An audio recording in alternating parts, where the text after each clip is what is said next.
দিগন্তজোড়া highway. সূর্য অস্ত যাচ্ছে ধীরে ধীরে।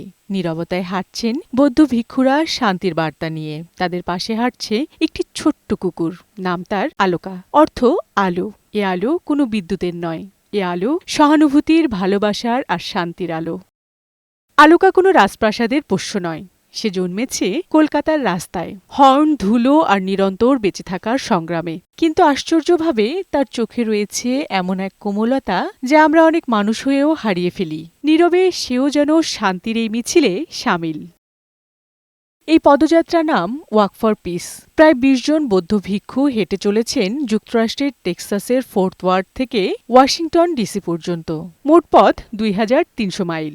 সময় লাগবে প্রায় ১২০ দিন। উদ্দেশ্য একটাই, যুদ্ধ নয়, সহানুভূতি। এই হাঁটা শুধু হাঁটা নয়, এ যেন চলার মধ্যেই ধ্যান। পথে থেমে মানুষের সঙ্গে কথা বলেন ভিক্ষুরা। ছোট ছোট শান্তি সম্মেলন হয়। কেউ প্রশ্ন করেন, আপনারা কি চান? তারা উত্তরে বলেন, শুধু মানুষ যেন মানুষকে ভালোবাসে। এই দীর্ঘ পথে ভিক্ষুদের এক বিশেষ সঙ্গী আলোকা দ্য পিস ডগ। হাঁটতে থাকে, হাঁটতেই থাকে।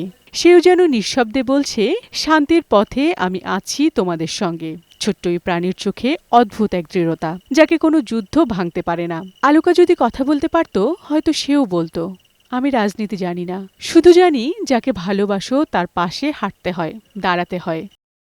ব্যানার নেই, মাইক নেই, তবুও প্রশ্ন রেখে যায় এই যাত্রা। আমরা মানুষ হয়ে কি পারি না নীরবে একটু শান্তি ছড়াতে? নীরব এই শান্তিযাত্রা এখন সামাজিক যোগাযোগ মাধ্যমেও অনুপ্রেরণা হয়ে উঠেছে। এই শান্তি পদযাত্রায় নেই ধর্মের বিভাজন, জাতির দেয়াল, রাজনীতির জট। সেখানে আছে মানুষ আর মানুষ, আর শান্তির প্রতীক হয়ে ওঠা আলোকা দ্য পিস ডগ।